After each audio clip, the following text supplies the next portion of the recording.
Boeing have frequently been in the news in the past few years, usually for all the wrong reasons, and in many of my videos on each of these crises there is one recurring theme. Either me or several people in the comments here below often talk about Boeing's past and their transformation from an engineering-led giant, a true aviation industry leader that all aircraft manufacturers measured themselves against, to the troubled company that we see today. So how did that transformation actually happen, and why was the company's wedding with McDonnell Douglas so central to it? Well, in this Supercut video, I'm going to look at the complete history of Boeing, from its humble origins to its glory days in the 1950s and 60s, and then to McDonnell Douglas before the merger. After that, I will show you how that merger happened and the way that it, in many ways, led to the company's fall from grace, with the 737 MAX scandal and other current issues as its ultimate consequences. And what I want you to keep in mind is that, as you'll see from the very beginning, this is really a story not only about Boeing, but also about its people. Stay tuned.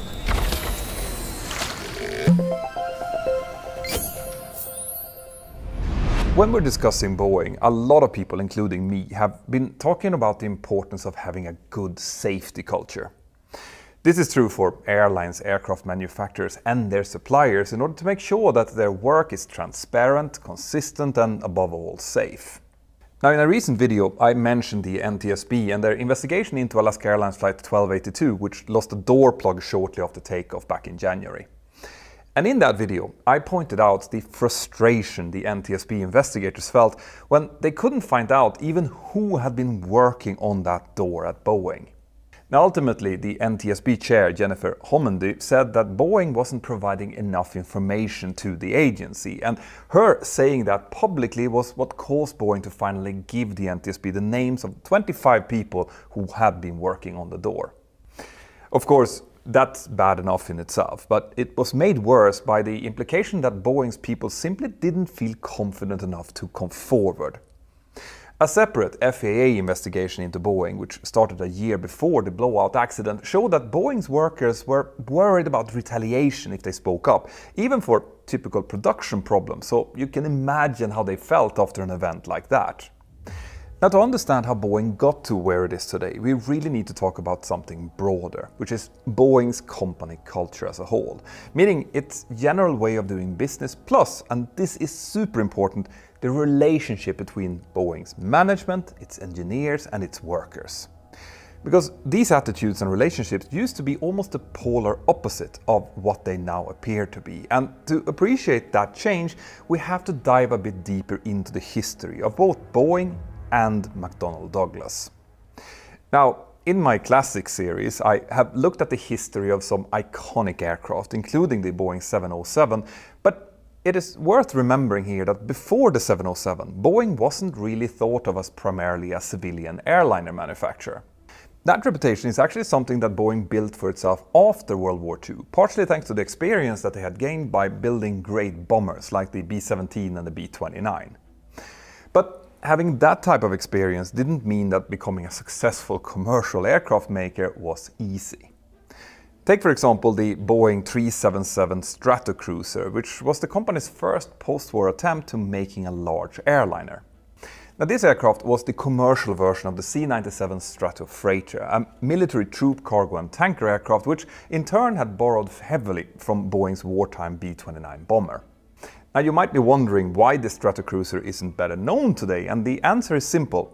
Commercially, it was a real flop. This plane was designed and built to eclipse competing designs like the Lockheed Constellation or the Douglas DC-6, and on paper at least it also did have better both weight capacity and range. But sadly, the Stratocruiser just didn't work as well as an airliner. For all of its big size and its massive radial engines, it usually had seats for less than 100 passengers, despite being a double-decker like the 747 and the Airbus A380. Now, these relative low passenger numbers meant that the plane struggled to make a profit on a lot of routes, which obviously didn't impress the airlines. Those big radial engines also had reliability issues, which took years to fix, so all in all, only 55 Boeing Stratocruisers ever entered service. By comparison, Lockheed made over 850 Connies and Douglas made over 700 DC-6s and more than 300 DC-7s. But luckily for Boeing, they did sell nearly 900 military stratofreighters to the US Air Force, mainly the KC-97 tanker variant. So while this commercial failure hurt them, it wasn't a financial disaster. Now, at this point, you might be asking, Peter, while all this is super interesting, but what does it actually have to do with Boeing's company culture? Well, what makes this story relevant is the way that Boeing reacted after they realized that the Stratocruiser was flopping. You see, going by recent experiences, you might think that they just maybe settled down, switched to a more reserved or conservative design, something that the economists would love with lower operating costs and a financially safer future. But no, absolutely not. That was instead the time when Boeing started working on a jetliner. Now, as I explained in my 707 video, what makes the development of this aircraft even more amazing is the fact that nobody wanted it at the time. Boeing had approached the airlines about it, but they just weren't interested. Even before the structural problems of the de Havilland Comet became known, the airlines could clearly see that this jet they would have really high operating costs, especially compared to older piston engine airplanes. And remember, when this happened, Boeing's Stratocruiser had just failed exactly because it was such a huge gas guzzler. But Boeing's engineers already had experience with building military jets like the B-47, and this meant that they knew that they could give a jetliner enough passenger capacity to make it financially viable, even if the high fuel burn of those early jet engines were there. So, even though no one wanted it, it had zero orders and they had just burned in another venture, Boeing management still went ahead and approved the development of the 367-80, better known as the Dash 80, back in April of 1952. And just to put that date into perspective, the first ever Douglas DC-7, which was a piston engine design, would fly a full year after the launch of this Dash 80, and Lockheed didn't stop building late versions of the Constellation until in 1958. This meant that Boeing's decision to build the Dash 80 was an incredible financial gamble, a true leap of faith, and it would cost them $16 million. Now that might not sound very impressive today, but according to the author Martin Bowman, those 16 million was 2/3 of all of Boeing's net profit since the end of the war. Luckily though, this turned out to be a very successful gamble. The Dash 80 is the aircraft that would become the prototype for both the military KC-135 and the legendary Boeing 707, the aircraft which would end up literally shaping commercial aviation for the rest of the 20th century. But when we are on the subject of taking gambles, have you noticed how the prices of flights, hotels and rental cars can change if you just browse in incognito when you look for them? But the likely reason for that is that your personal data has already been sold off by data brokers to the highest bidders. These brokers first harvest your data, like your political views, income level and even info about your friends, and then they sell that off to insurance companies, banks, advertisers and even criminals. This can obviously affect everything from your chances of getting a job to the prices that you pay online, and it can also expose you to various cybercrimes, phishing attacks and spam, but this is where today's sponsor Delete Me comes in. Once you sign up for them, Delete Me will continuously scan the web for traces of your data, and when they find it, they will demand that the data brokers remove it from their sites. Our lead editor Dominic tried out Delete Me when he started getting more and more spam emails, and he was shocked to find that his data was spread across literally hundreds of sites. But Delete Me then released their digital army, who started removing all of it, which made a huge difference. And they also started sending progress reports within about 7 days. Now, if you want to take back control of your personal data, just like Dominic did, then scan this QR code or go to joindeleteme.com/mentornow and use the code mentornow. That will give you 20% off any plan or even 40% off if you're based in the US. Thank you, Delete Me. Now let's get back to Boeing. So What's really important for the topic of this episode is how and why Boeing's management took that super risky decision to go ahead with the Dash 80, and also what kind of person was running Boeing back then. Was it a business school graduate or maybe an engineer? Well, as it turns out, it was actually neither of those. Despite what you might have heard, Boeing's heyday as an aerospace engineering giant came when the company was run by a lawyer. When William McPherson Allen, better known as Bill Allen, was first offered the position of president at Boeing back in 1944, he flat out refused it. He just didn't think that he was the right guy for the job, since this was clearly an engineering company and he wasn't an engineer. Allen joined Boeing in 1925 and became a member of its board from 1930 and onwards because he worked for a law firm that represented the company. The previous Boeing president was Philip Gustav Johnson, who incidentally was an engineer but sadly had died suddenly in 1944. So the company needed a new president, someone who would transition it from a wartime military aircraft maker to a post-war military and commercial aircraft powerhouse.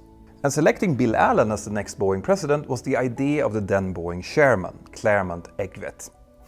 Now, Egvet himself was an engineer, but he had been with the Boeing company long enough to remember how they had struggled to switch gears after the First World War under the leadership of another engineer, Boeing's founder, William Boeing.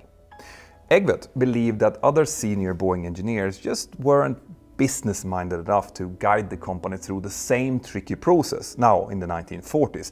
And he thought that Bill Allen had demonstrated great management skills when he was working as a corporate counsel on the Boeing board when the Boeing group had faced some legal and regulatory challenges. Eventually, Egvet convinced Allen that he would be the right man for the job when the time came, and as it turned out, this was an incredibly accurate assessment. Bill Allen became Boeing's president in 1945, and while preparing for his first day on the job, he wrote down the following few notes to himself. Be considerate of my associates' views. Don't talk too much, let others talk instead. Make a sincere effort to understand labor's viewpoint, and develop a post-war future for Boeing. He may not have been an engineer, but Allen turned out to be a good listener, a great manager of talent, which meant that he also earned the trust of his subordinates. Allen wasn't just the guy who authorized the build of the 367-80 prototype. Alongside that, he also oversaw projects including the B-47 and the B-52 bombers, and he was still running the company when they developed the 727, the 737, and even the Boeing 747. This was the period when the company earned its reputation as an engineer's paradise. Bill Allen himself handled the strategic side of things, while he put engineers in charge of each program so that they could design the very best aircraft they were capable of. Boeing also had a great reputation as an employer for mechanics and all of the rest of their employees at the time, but of course there were some occasional problems with some disputes and strikes that were dating back to before World War II. And also, keeping the company afloat immediately after the war, when all of the military contracts were cancelled, did involve some really painful redundancies, so it was far from all roses here. But on the other hand, Boeing's management in the years that followed seemed to inspire a sense of loyalty in its workers, which was quite rare at the time. You see, during the war, there had been stories of engineers and other workers in many companies sleeping in cots at the factory floors, but at Boeing, there were similar stories even in peacetime. For example, when Boeing launched the 747, it had to build an entirely new factory for doing that from scratch. And that factory, by the way, is today the biggest building in the world by volume. To save time, Boeing's engineers and mechanics had to start working on the aircraft before the factory was even finished, which meant that the place didn't even have a roof when the engineering mock-up of the 747 was built, and of course it was raining during those months. The first actual production 747 was also put together while most of the factory was still open to the elements, and the workers who managed to build that plane under these conditions in 16 months became known as the Incredibles and had t-shirts, hats and other clothes made up with a special Incredibles lumberjack logo on them. Now, stories like that are signs of a great company culture with a really engaged and motivated workforce. And even much later, in the 1990s, there were stories of engineers, mechanics and managers all under the same roof, working as a team, high-fiving and hugging each other when they had solved serious problems. And for me, that sounds exactly like the type of company culture where I would like to work myself. Now, I should point out that at least in the 1950s and 60s, there were some specific conditions in the industry that probably helped make Boeing take those kind of bold strategy decisions that they did. Because you see, back then, aircraft and engine technologies evolved so quickly that new aircraft sometimes became obsolete even before they entered service. So Boeing had to be bold, but also careful at the same time. Also, these were the days before the airline deregulation, meaning that airlines in the United States were assigned specific separate routes and ticket prices could therefore be kept quite high. Now, this was a strategic decision by the US government, since most, if not all, manufacturers had both civil and military contracts, and the government therefore needed them to be all profitable and healthy. This, and the really low fuel prices of that era, meant that airlines had money to spend, and they had every reason to compete for the fastest and most comfortable jet the industry could come up with. But that didn't mean that becoming a success as a commercial aircraft manufacturer was particularly easy. And to understand what I mean by that, we have to have a look at McDonnell Douglas and how they did back then compared to Boeing. Now, I want to start here by making clear that at this point in time we're talking about two companies here, the McDonnell Aircraft Corporation and the Douglas Aircraft Company. McDonnell was a company based in St. Louis, Missouri, and from its inception in 1938, it was a military contractor who concentrated exclusively on the design and production of aircraft and missiles for the US military and NASA. On the other hand, we had Douglas, who were based in Long Beach, California, and was a bit more like Boeing. They made aircraft for the military, especially early on in their history, but later transitioned to the commercial market with the legendary DC-2 and then DC-3. Now, at this point, I should mention that these two activities, making military planes or airliners, have some really big differences between them. Scale is one of them, where commercial aircraft generally sell in bigger numbers, although that wasn't necessarily as true back in the 1950s and 60s. But more importantly, these two markets usually differ when it comes to who pays for the development of a new aircraft design. With civilian airliners, the aircraft manufacturer usually foots the bill, maybe with some help from its key suppliers. But by contrast, when developing a military aircraft, the manufacturer usually charges a price to its launch customer, which includes all of the development costs of the aircraft. Now, that often goes really badly wrong. When, for example, a country's air force initially orders, let's say, 300 jets, and then later cuts that order to just 150 to save some tax dollars. That's when they normally quickly find out that the total cost then doesn't go down by half, since the development cost still stays the same. Now, I am obviously oversimplifying things a little bit here, and there are definitely exceptions on both sides. There are military planes that a company developed as a private venture and airliners whose development was paid for by a launch customer. But the point is that military contracts are generally safer, or at least give a much quicker return on investment for the manufacturer. On the other hand, the military market also tends to be a little bit less stable. So, for example, when a military contract ends and a manufacturer fails to get the next one, they could be in for a really long downturn. And obviously, something like the end of World War II would hit a military-only aircraft manufacturer really, really hard. And as for makers of civilian airliners, as I explained in a recent video, they generally take 7 or even more years to develop, and then often need another 7 years to pay for themselves, and even longer than that. So before the merger with McDonnell, Douglas found themselves in some real financial trouble. A big reason for that seemed to have been that the company just wasn't as bold as Boeing were with launching new aircraft designs. The DC-2 and the DC-3 had been amazing aircraft, but the evolution from these to the 4-engine DC-4, DC-6 and DC-7 was fairly conservative. After the war, both Boeing and Douglas were getting military contracts which they used to boost their commercial developments. But when, for example, Boeing developed swept wings and podded engines for their large military jets like the B-47 and the B-52, which they could then use in the Boeing 707, Douglas simply evolved its wartime DC-4 with bigger radial engines and pressurization in order to make the DC-6 and the DC-7. Now, the Douglas DC-8 jetliner eventually sold reasonably well, but it only got a fraction of the sales of the Boeing 707.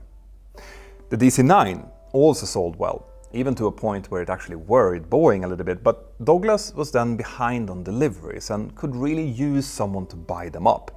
Someone with some money to spend. At the same time, McDonnell wanted a way into the airliner world, so they ended up buying the cash-strapped Douglas, which led to the formation of McDonnell Douglas on the 28th of April 1967. But in terms of new passenger jet designs, the McDonnell Douglas partnership didn't really bear much fruit at all. Technically, the DC-10 was launched after the merger, although Douglas had been studying it for quite a while before that, and the MD-11 was really just a derivative of the DC-10, while the MD-80 family was a similarly updated and enlarged DC-9. Maybe you start to see a pattern here. Now, McDonnell Douglas did work on a number of other projects, including a twin-engine version of the DC-10 with a shorter fuselage and a greater wingspan, and they also studied variations of smaller fuselage diameters too. But ultimately, none of those projects went ahead. So, why was that then? Well, the answer seems to be because the McDonnell Douglas chairman, James McDonnell, or Mr. Mac, basically just said no. Despite airline interest into those projects, Mr. Mac just wouldn't greenlight the funds needed to launch them. Now, in his excellent book Air Wars, Scott Hamilton explains that the McDonnell management in St. Louis never really understood how the commercial aircraft market really worked. And crucially, even after the merger with Douglas, the two companies continued operating somewhat independently, except that McDonnell held the money and therefore also called all the shots. So while the merger likely saved Douglas from bankruptcy, it also meant that the company now couldn't make its own contracts with suppliers or deal with customers anymore. Now, even a potential deal to collaborate with Airbus in 1976 was shot down from St. Louis. Can you imagine how the history would have looked if Airbus was the one who ended up merging or at least working together with McDonnell Douglas and not Boeing? But to be fair here, the Douglas management, who was still based in Long Beach, was routinely making overly optimistic and unrealistic presentations and projections. And that led the McDonnell management in St. Louis to conclude that they, Douglas, just couldn't or shouldn't be left to their own devices and take any decisions. The ultimate result of this was that the merged McDonnell Douglas never really designed an original airliner. To the very end, they only made derivatives of existing designs with whatever improvements they could add retroactively, mainly in engines and avionics, with the only new large jet they ever made being the military C-17. By contrast, in less than 19 years, between 1964 and 1983, Boeing introduced 5 different aircraft types: the 727, 737, 747, 757 and 767. And that was despite going through the painful Boeing Bust in the late 1960s. In the 1990s, Boeing then had to abandon the promising 7J7 replacement for the 737, and they instead launched the 737NG. But they also launched the 777, which was an incredible engineer's aircraft, and it was also a design that showed how successful a potential twin DC-10 might have actually been if McDonnell Douglas would have had the balls to actually do it. Now, McDonnell Douglas actually did look at launching a big jet in the 1990s, which was going to be a 4-engine double-decker, very similar to the Airbus A380, which they dubbed the MD-12. But it too went nowhere, which was probably a good thing given what happened later on to the Airbus A380. But what happened when Boeing and McDonnell Douglas eventually merged, and why did they even want to merge in the first place? Well, when this happened, the pairing of the management teams of the two companies was described by some as hunter-killer assassins meeting Boy Scouts.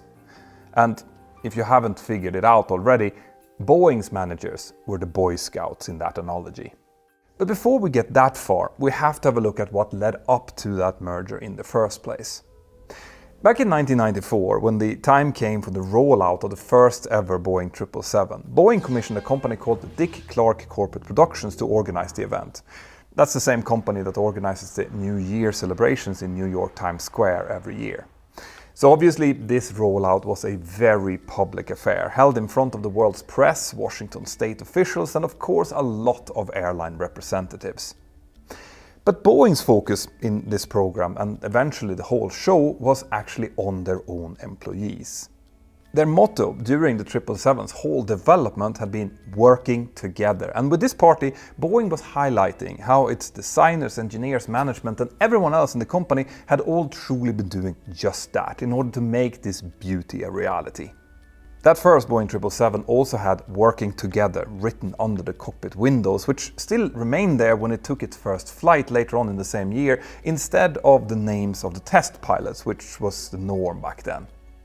Now initially, the engineer in charge of the development of the 777 was a man called Phil Condit, and he was later replaced by Alan Mulally when Condit became Boeing president in 1992. 4 years later, Condit also became the CEO, and that was the way that Boeing typically did things back then. Top engineers started by learning the ins and outs of making airplanes before finally taking on the reins of the company. Now before I go any further, I should explain that in this video I am going to be, more than a little bit critical of certain managerial styles. So I think that I should give you a bit of a context first by quickly returning to something that I skipped over in my previous video. You see, in there I might have painted a very rosy picture of how Boeing worked during their heyday in the 1950s and 60s. That's when they designed and launched the true giants of that generation, the Boeing 707, 727, 737 and the Boeing 747. Before that period, Boeing had been number 3 behind the two biggest historical players in the airliner world, Douglas and Lockheed. But with the launch of the 707 and all of the other icons that followed, Boeing basically made the jet age their own age. But the bit that I kind of skipped over in my last video was how this fantastic period ended, which wasn't very pretty. Bill Allen, the Boeing president who had turned the company into the commercial aviation giant it became, retired in 1968, just before the first flight of the Boeing 747. He had overseen a record number of new jet designs during his reign, including the Queen of the Sky, but the thing was, those quick aircraft launches had been driven to a large extent by the rapid advance in aircraft and engine technologies during that era, which, just as rapidly, made older planes obsolete. But now, by the late 1960s, those technological leaps had started to slow down significantly. What that meant for the airlines was that they could keep their existing airplanes in service for longer, which obviously led to the sales of new aircraft quickly slowing down. And that happened just as Boeing was introducing the 747 into service, with the 737 also being almost brand new and the 727 not much older. Development costs for both the 737 and the 747 had been much higher than previously estimated, so the slowdown in new orders came at the worst possible time for Boeing and hurtled them into a deep economic crisis. By the middle of 1969, Boeing had lost almost 12,000 employees, mainly through attrition, and to cap that all off, in 1970, the US Senate voted against the continuation of funding for the SST, the supersonic airliner which Boeing was working on in order to compete with the Concorde. This forced Boeing to make massive layouts from all levels of the company, and this is what was later referred to as the Boeing Bust. Line workers, engineers, managers, and people from all of the various levels in the company suffered the consequences from this crisis. And from a high of 140,000 employees in Washington state alone in the mid-1960s, Boeing fell to below 40,000 by 1970. This meant that at the time when the US average unemployment rate was sitting at around 4.5%, unemployment in the Seattle area actually reached 13.8%. Now, this horrendous fact famously caused a couple of real estate agents erecting a billboard near the airport saying, "Will the last person leaving Seattle turn out the lights?"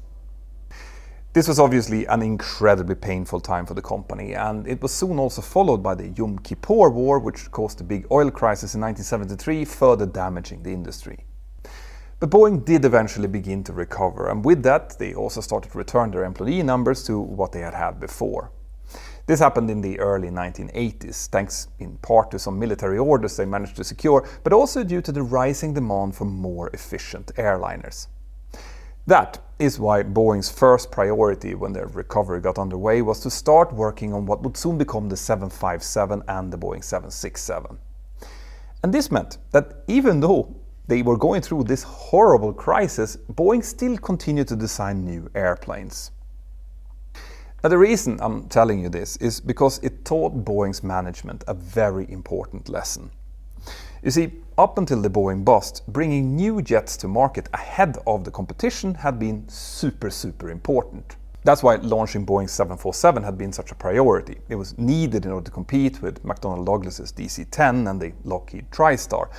But in this new era, where airlines kept their jets for much longer and where efficiency was king, well, then the new jets that were produced could be sold for much longer, as long as they were efficient and trouble-free enough, of course. And that meant that being the first to enter the market with a new aircraft model wasn't actually that important anymore. Instead, it was more important to focus on quality. An example of this was the Boeing 767, which Boeing launched quite a while after the Airbus A300 had already entered the market. But even though that was the case, the 767 still ended up outselling the Airbus with quite a large margin. This fact also meant that new aircraft models could still be successful even if its development went a bit over budget, since the model would likely stay in service for a really long time if the airlines ultimately liked it. Again, the 767 is a great example of that, since it has now been in production for over 4 decades with very few upgrades and updates needed. All of these lessons, which shaped Boeing's philosophy around their aircraft design, ended up being in sharp contrast with how their competitor, McDonnell Douglas, did things. McDonnell Douglas was, above everything else, primarily a military contractor. And with military contracts, manufacturers tend to bake in the plane's development costs in their bill for the customer, which is usually the country's military. This fact had shaped the way that McDonnell and later McDonnell Douglas did all of their business. They had learned to factor in the design cost of any new airplane and then bid for a contract at the lowest possible price to make sure that they would actually secure the order. After that came the really hard part, which was fighting tooth and nail to keep the costs low, since development cost always tends to balloon upwards, especially if there was any delays being introduced. So that way of thinking, cutthroat control of costs and complete focus on financial indicators, was what formed the way that McDonnell Douglas's board and higher leadership was actually reasoning.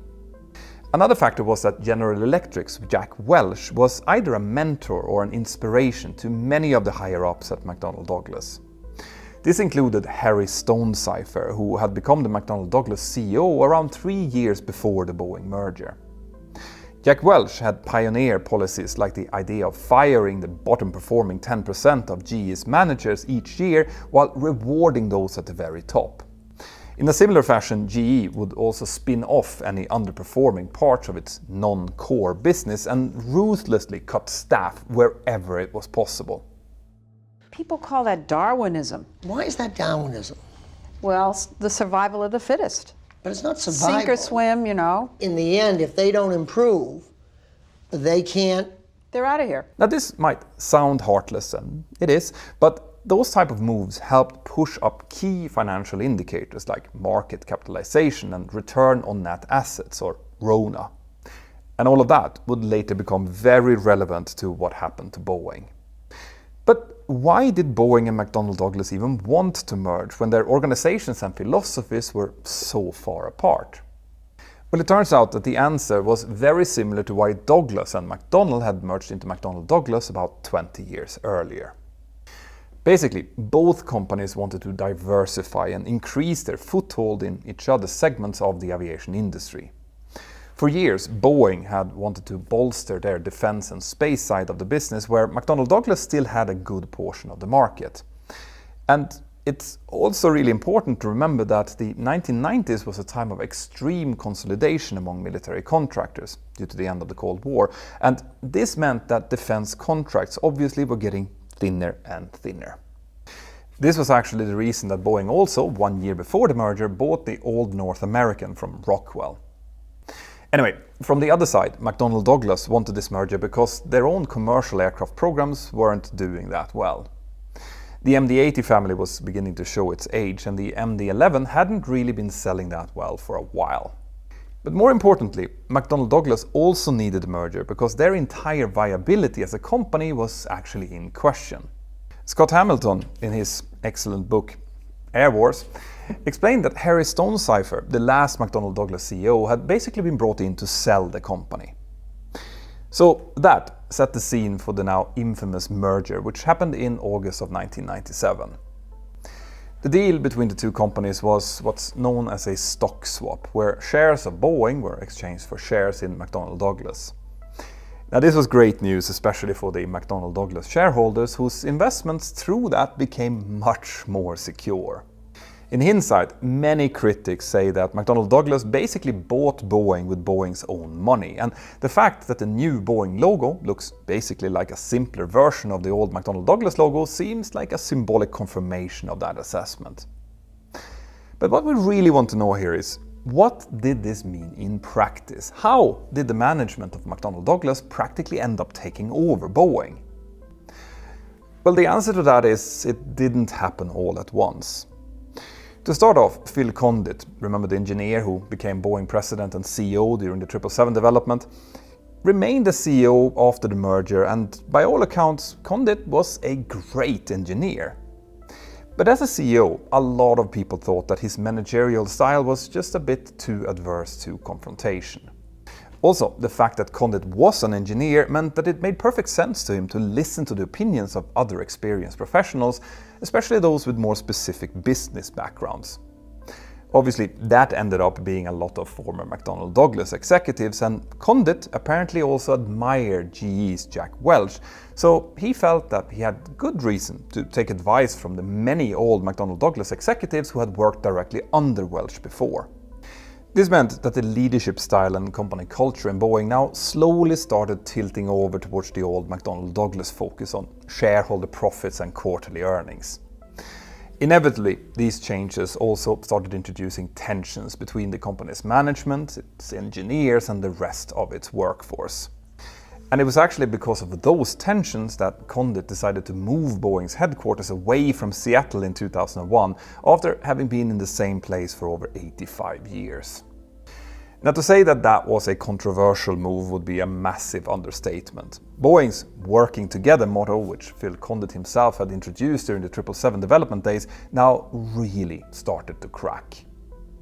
Now, Condit's reasoning for the move was that it would allow the management to spend more time thinking of the strategic side of things, rather than the day-to-day or how to design an airplane stuff, as he put it. But before everyone collectively starts smacking their forehead, there is actually a kind of justification here. Because it is a common pitfall for managers to lose the big picture of running a company by getting absorbed in the daily grind of things. But normally that's a danger for smaller operators with much fewer people involved, less so for giants like Boeing. And of course, the downside of isolating the management in a glass tower far away from the realities of production is that it also removes them from the feelings and concerns of their employees, and it rarely solves any problems, as Boeing has since clearly found out. Condit ended up resigning as CEO after a military contract scandal which he wasn't directly involved in, but felt that he ultimately had to answer for anyway. And who do you think came in as his replacement? Yeah, Harry Stonecipher, the last CEO of McDonnell Douglas. Now, that appointment obviously just accelerated the tendencies that was already happening to the company, and Boeing was now really pivoting away from a focus on being a world-class aircraft manufacturer into being a really nice company for financial investors. Speaking about this period in later years, Stonecipher said, "When people say I changed the culture of Boeing, that was the intent. So that it was going to be run like a business rather than a great engineering firm. It is a great engineering firm, but people invest in a company because they want to make money." Again, the obvious background to this were the lessons of GE's Jack Welch, which had by then become the gospel in the business world. more than 400 Boeing suppliers in the area will be impacted. In that same spirit, it was Stonecipher who later pushed through the sale of Boeing Wichita, which is now known as Spirit Aerosystems, who makes the nose sections of all Boeing jets and the entire fuselage of the Boeing 737. He also pushed the sale of Vought in North Charleston, South Carolina, which Boeing later had to buy back at a really high cost and turned into the site where the Boeing 787 is now being assembled. Now, I have explained in other videos that these sales helped push some key financial indicators up, but they also created some other serious long-term problems that in some cases we are only really seeing now. In any case, Stonecipher didn't stay on as CEO for very long because of a different, more personal scandal, and to replace him, many in Boeing's old guard this time wanted one of their own instead. Now, a perfect candidate for that would have been Alan Mulally, the engineer who had taken over Boeing's 777 project after Condit, and it appears that Mulally also actually really wanted the job. He had been the CEO of Boeing's commercial airplane division since 1998 and appears to have been a really popular figure internally. He was very fond of the working together motto and had tried to bring that back to Seattle in order to inspire all of the workers. The airplanes are so sophisticated and so complicated, and you have so many talented people working on an airplane that the only way to get it done is to work together. But he had already been passed over once after Phil Condit resigned, and now he would see himself being passed over once again. Instead of picking Mulally or any other engineer from inside of the company for the CEO post, the Boeing board selected one of its own board members instead, Jim McNerney. Now, this was a guy who later jokingly would compare his own management style to Darth Vader's, saying that the company employees were cowering before him, if that's something to brag about. McNerney was also another Jack Welch protege from his time at GE, so true to form, he applied some of the very same ideas that Welch had brought to GE, like firing the bottom-performing 10% of managers, whether they deserved it or not. Soon after McNerney's arrival, Alan Mulally left the company and was recruited as the new CEO of Ford Motor Company. Just after saying his goodbyes and leaving his office in Seattle, a banner with "Working Together," which had been hanging over his office door, was taken down. Now, if this was meant as a symbolic move, unfortunately it was completely spot on. McNerney's motto as CEO, according to author Peter Robinson, was "more with less," as he demanded more from his employees and suppliers for less money. Except ironically, he didn't object to setting up two separate assembly lines for the Boeing 787 project when the time came for that, one in Everett and the other one in South Carolina. But that was likely only done in an effort to take power away from the workers' union in Washington state. In 2014, union members in the state were told that if they didn't accept cuts and to give up their pensions, the then new 777X would be built in South Carolina or somewhere else. And it worked. Meanwhile, Wall Street absolutely loved McNerney with his stock buybacks and divestments, and that's sadly likely also the answer to why these policies won over Boeing's board and other investors. A CEO who cuts costs and stays away from risky long-term investments is seen as a good-for-business CEO or a safe pair of hands. Much safer than someone who does something crazy like launching a new aircraft for the future. It turns out, though, that thinking in terms of quarterly business indicators when dealing with an industry where a new aircraft takes maybe 7 years to develop and another 7 years to break even is maybe not the best strategy to follow. It's worth pointing out here that during this time, Boeing was only spending a bit over half as much on research and development as Airbus was. But McNerney would eventually have to oversee the development of one new airliner, the Boeing 787. And not surprisingly, he had his own ideas of how to apply the more with less principle over there. McNerney wanted to develop the 787 faster than they had the 777, which had taken only 6 years to do. His idea of how to do that was to get their suppliers to both work and pay for a good big part of it. You see, traditionally, when a manufacturer designed an aircraft, they would design each key component themselves, build a prototype or two, and then, after testing and certifying it, hand it over with the blueprints to their supplier, who would then use it to mass produce it. But for the 787, Boeing instead planned to have their suppliers design, build, and certify some of those parts, and also pay for all of that, whilst also doing it faster than before. On top of that, we also have to remember that this was supposed to be done for a design that would be using new composites for the fuselage as well as a lot more electrified legacy systems.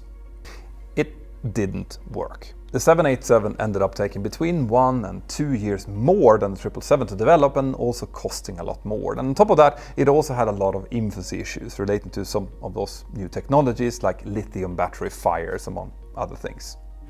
At the same time as this was going on, McNerney had another landmark project going on. The launch and development of the aircraft that was set to replace Boeing's bestseller, the 737NG family. And I need to really stress that there are two separate issues that we need to look at here. Firstly, the decision to replace that aircraft, not with an all-new design, but instead with another variant of the 737, the one that we now call the MAX. And secondly, we have to look at how that development went ahead. Because even if going with another 737 wasn't ideal, it was the company culture that McNerney and the rest of Boeing's new generation of CEOs had created that led to what happened next. But to do that, we first need to have a look at Airbus. Now, as some of you might already know, Boeing decided to go ahead with the Boeing 737 MAX project in 2011 after they had learned that American Airlines was about to place a massive order for the Airbus A320 new engine option, or NEO. Now, that is broadly true, but it really doesn't tell the whole story. For one thing, Airbus had decided to launch the Airbus A320neo a month earlier, in December of 2010, and they were horrified when it first looked like Boeing would respond by launching an all-new aircraft instead. To really understand why and how Airbus actually came really close to getting things very, very wrong, we need to remember a few other things about that time. For one thing, back then, Airbus wasn't at all as economically robust as they are today. Remember, we're talking about back in 2010, at a time when much of the world was still recovering from the 2008 financial crisis. Now, Boeing was also having a lot of troubles back then, especially with the Boeing 787, which was suffering from various delays and supplier issues at the time. But over in Europe, Airbus definitely had their own problems. They were developing the Airbus A350, while the A380 was still relatively young, and the Super Jumbo's problems and inflated cost was still weighing really heavy on them. Meanwhile, Pratt & Whitney in the US was busy developing what is now the PW1000G family, which is better known as the GTF, or the geared turbofan. And CFM, which is a 50-50 joint venture between General Electric and Safran, were simultaneously busy with developing the LEAP engine. Now, as I've explained in quite a few of my previous videos, a developmental leap in engine technology, which these new engines would become, isn't something that an aircraft manufacturer can afford to ignore. Because of course, for the airlines, the manufacturer's clients, fuel is their main expense, so they want to be able to use these new and more efficient engines as soon as they become available. But how does a manufacturer make that happen? Do they launch a new jet specifically for these engines, or do they re-engine something that they already have? This was the question that both Airbus and Boeing have been trying to answer ever since these new engines were first announced. Now, for this part of the story, I'm once again going to turn to Leham News, which you should definitely check out. I'm going to link to them below, along with also Scott Hamilton's awesome book Air Wars, who goes into all of this in incredible detail. To start with, Airbus were worried about the Bombardier C series, which they knew was planned to use a version of the geared turbofan engine. So to counter that, Airbus were confident that just fitting similar engines on its A320 family would take care of that particular competition. But what about Boeing? Well, to understand that, we need to make something very clear about the efficiency gains of new airliners. You see, basically the vast majority of those gains in any new model really comes from the engines. For example, we now know that the raw efficiency gains from the old to the new engine generations of the 737 and the Airbus A320 families is around 12 to 14% depending on the aircraft.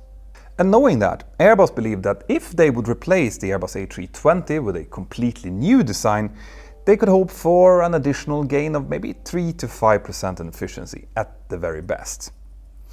And that's if they were to develop a completely new, lightweight composite airplane with laminar flow, high aspect ratio wings and with certain electrified hydraulic systems, pretty much what Boeing did eventually with the 787. On the other hand though, the cost of developing that new plane to get those extra 3 to 5% maybe was about, well, many times more than a simple re-engine project. Airbus calculated that an all-new single-aisle aircraft would cost 10, 12 or possibly as much as $15 billion to develop, depending on how the process actually went. And by comparison, a re-engine variation of the A320 family would cost Airbus as little as $1 billion. So clearly, an investment in a completely new aircraft didn't really make a lot of sense, especially since, as a design, the Airbus A320 family was still relatively modern and had plenty of life left in it. But before making a final decision, Airbus had to get into the mind of their main competitor in the United States. Would Boeing come to the same conclusion as they had done when it came to a re-engine versus going all new? A lot of Airbus people thought so, but they couldn't be 100% sure. Now, obviously, the 737 was a much older platform, set lower to the ground, which induced limitations on the size of possible re-engine options. So, was it possible that Boeing would finally retire the 737 and move on? Perhaps they could do so as part of a wider fleet development strategy, justifying part of that enormous cost. Airbus knew that they couldn't afford to get this wrong. If they went ahead with the Airbus A320neo and Boeing instead went with something completely new, Airbus would likely score some early sales, but in the long run they could be in a lot of trouble. You see, those extra 3 to 5% of efficiency of an all-new design would definitely matter to the airlines and could potentially put them at a huge disadvantage as soon as that new Boeing aircraft became available. Now, we all know what happened in the end, but as it turned out, Boeing actually was working on something completely new around the time when this was going on. And what Airbus didn't realize was that this 737 replacement would have been something truly revolutionary. For example, it would have been a wide body. In the late 2000s, with Boeing 787 still under development, Airbus assumed that when Boeing finally decided to replace the 737, they would likely do that with something based on the 787. Because leveraging what they can from one aircraft to the next is something that both Boeing and Airbus like to do for obvious reasons. Basically, Boeing could almost take the 787 blueprints, put them in a copier at 80% scale and make an all-new composite 737 replacement, right? Well, as it turns out, not necessarily. Boeing did indeed consider replacing the 737 with a single-aisle design made out of modern materials, but despite all of the troubling culture changes that were now happening inside of the company, Boeing's designers and engineers were still looking for new ways to innovate. So what Boeing's designers had secretly come up with was a small widebody whose fuselage would have an elliptical cross-section with a cabin layout similar to the Boeing 767 in width. But this cross-section would also make its baggage hold space unusually small, and therefore it was more appropriate for a smaller aircraft. This relatively small cross-section would also mean that despite it being a widebody, it would still be as efficient as a single-aisle jet, if not even more. Now, that type of design isn't really practical unless the fuselage is made of composite, since the cabin pressurization of a non-cylindrical design would require much more material and therefore more weight to maintain its strength. So carbon composite materials have an advantage in this regard, and Boeing's engineers really wanted to use that.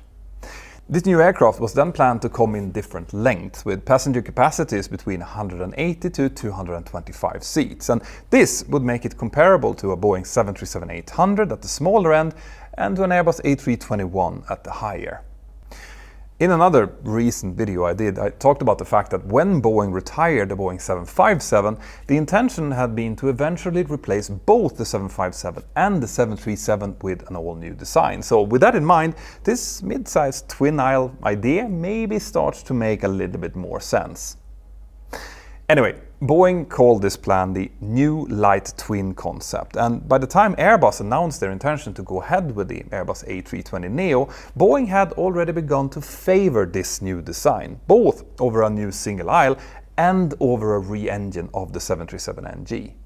Now, Airbus was of course completely unaware of all of this. They obviously wanted Boeing to go ahead with the 737 re-engine because they were quite convinced that such an aircraft would be inferior, in efficiency at least, compared to their Airbus A320neo. Now, history has since shown that they were mostly wrong about that, because they apparently assumed that the CFM LEAP would need to be shrunk with an even smaller fan in order to fit under the 737's wings. And if that was the case, that would have obviously given the engine a lower bypass ratio and therefore hurt its efficiency. But as it turned out, Boeing eventually did find a way to increase the fan size of the LEAP 1 Bravo engines by increasing the length of the nose gear and placing the engines just a little bit higher up in front of the wing on the MAX.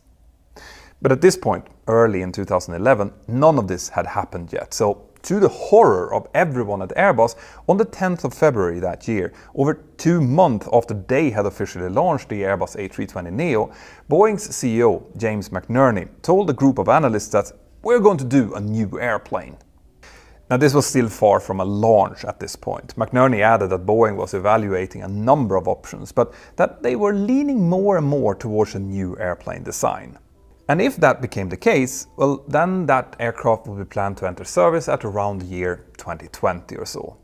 Crucially though, the Boeing CEO also acknowledged that 2020 was quite a long way away still, giving Airbus a pretty good head start with their Airbus A320neo family.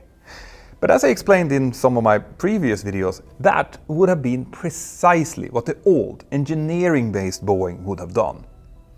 Being second to bring a product to market had been proven to not matter that much in the aviation industry as it had elsewhere, since a new, well thought out, well engineered, efficient aircraft design could stay in production and be in demand for up to 3 or even 4 decades, as was the case with the 767, for example. So being a second mover, but with a more efficient aircraft than your competitors, was a strategy that previously had served Boeing really well. And that was something that McNerney probably had remembered, so despite his more with less strategy, he actually seemed to intend to follow this principle. But that was because he had also assumed that the airline customers that they had would accept this and just simply wait for them. It was possible that some airlines would have accepted that, but now Airbus decided to intervene. As Hamilton explains in his brilliant book Air Wars, when Airbus realized that Boeing was in no rush to mirror their move to re-engine the Airbus A320, they quickly developed a new strategy. Basically, Airbus would look for opportunities to do a giant Airbus A320neo sale, preferably with an airline that was a traditional Boeing customer. And they found exactly what they needed in American Airlines. You see, American had at that time precisely the right combination of a fleet of old and by now really inefficient MD-80s, plus the kind of financial position where a nice deal on a lot of single-aisle aircraft would really help them. And on top of that, they also couldn't wait another decade for Boeing's new medium-haul jet to arrive. Now, approaching American Airlines for that kind of a sale wasn't very easy because of some previous issues that you can read all about in detail in Hamilton's book. But eventually, the two sides got into talks about a sale of 200 Airbus A320s, half with the old and half with the new engines, plus another 200 options. When Boeing first heard of these talks, they initially thought that American would never go for that. They based that assumption on an old agreement that American had struck with Boeing earlier, stating that they would only buy jets from them. Now, that agreement technically wasn't in force after Boeing's merger with McDonnell Douglas, but when Boeing realized that American's talks with Airbus were actually serious, well, then they first reacted by threatening legal action based on that old deal. Eventually, though, they realized that one way or another this deal would likely happen, and that caused them to fall straight into Airbus's trap. In less than 48 hours, Boeing abandoned their plans for an all-new, all-composite twin-aisle mid-sized jet and instead switched over to Plan B, fitting new engines to the 737NG, creating what we now know as the 737 MAX. American Airlines eventually signed deals with Airbus and Boeing for 460 single-aisle jets on the 20th of July 2011, which was then the world's biggest ever aircraft order. Now, it should be said though that even before this happened, Boeing was already getting quite a lot of pressure from other customers, including Southwest and United Airlines, to re-engine the 737NG, giving it a common type rating with their existing aircraft. But there's no question that the American Airlines deal was the final push. You can actually see that if you take a look at the American Airlines press release about this event.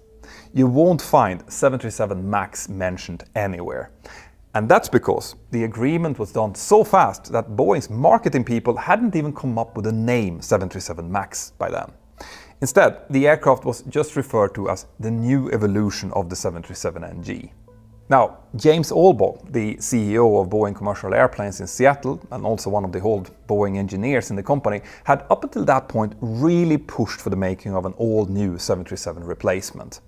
And that was only for the high brass at Boeing's headquarters, which had by this time moved over to Chicago, to say no, which was a true sign of the times.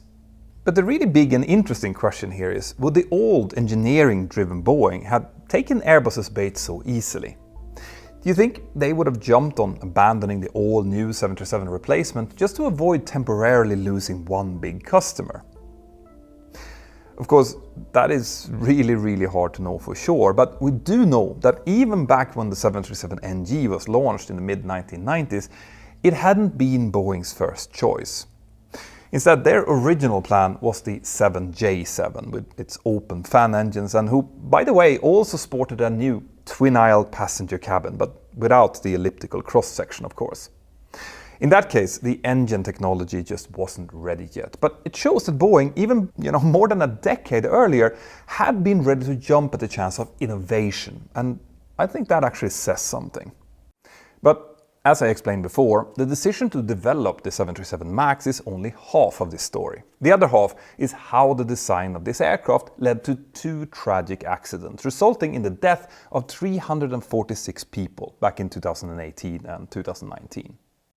Now, over on the Mentour Pilot channel, I have made videos that examine these tragedies and also go into great detail into the full technical side of the story.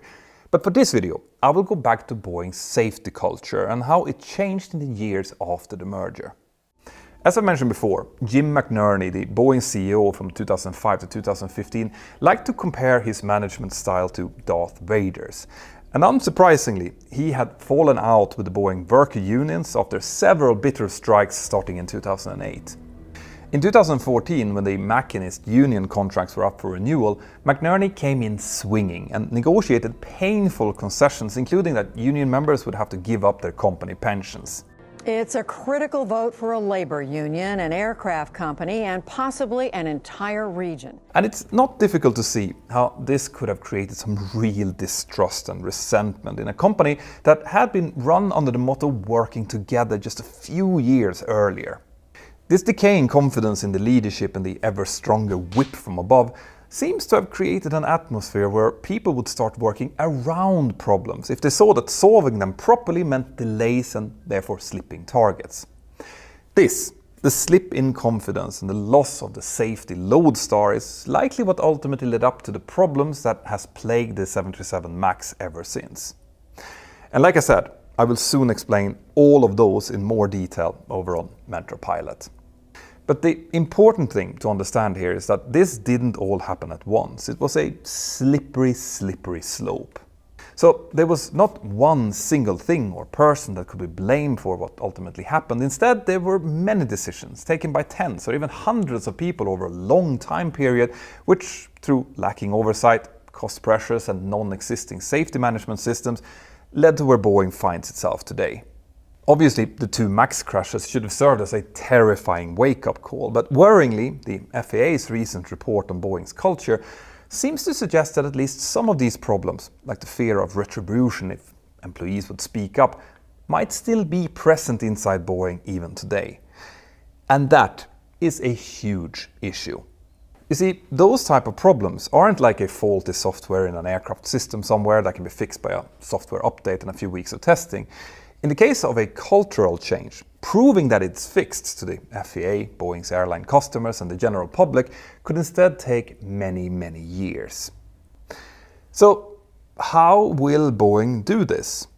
Well, obviously, I don't have a crystal ball, but I think that the first thing that Boeing has to do is to let its investors know that the financial recovery will now have to take a back seat for several years to come, likely beyond the end of this decade, while the company sorts itself out. That sorting out will have to start by Boeing doing their absolute best to woo back the people that should be their most powerful allies in this fight, their own employees. Remember that painful contract that Boeing's machinist union was forced to sign back in 2014? Well, it had a 10-year duration, which ended in September 2024 and led to a bitter 53-day strike that stopped production of all Boeing aircraft, except the 787, which is made away from the Puget Sound region in a non-union factory. Starting already 2 years ago, this union told their members to start saving up money in order to prepare for bitter strikes when the time came. And this year, Boeing's engineers union is also telling its members to do that very same thing, since their contract negotiations are due in 2026. So not surprisingly, it looks like the previous years of openly hostile relations are now causing these worker unions to respond in, well, hostile ways. So repairing this situation and restoring something resembling the working together culture won't be easy to do. Now, by the time Boeing and its workers' union came to negotiate the contract in September, the company had a new CEO, Kelly Ortberg, an outsider who was an engineer and had previously been CEO at Rockwell Collins. Ortberg had retired from that position in 2021 after overseeing the takeover of Rockwell Collins by the RTX Corporation, so he now came out of retirement to do what in the eyes of many is probably one of the toughest CEO jobs in history. The painful worker strike was only the most urgent Boeing crisis that Ortberg had to deal with. He now also has to oversee the company's financial recovery, and most importantly for this story, he has to figure out how to completely transform Boeing's culture. Now, Ortberg has given us some very encouraging signs after he arrived. One of his first actions was to move to the Seattle region in order to be closer to where Boeing still makes most of their aircraft, Everett and Renton. And even more importantly, he seems to have also adopted the motto "working together" and has decided to get the advice of some older Boeing hands like Alan Mulally, the Boeing engineer that was passed over for the CEO job twice back in the 2000s. Now, I really hope that Ortberg will manage to pull off this transformation.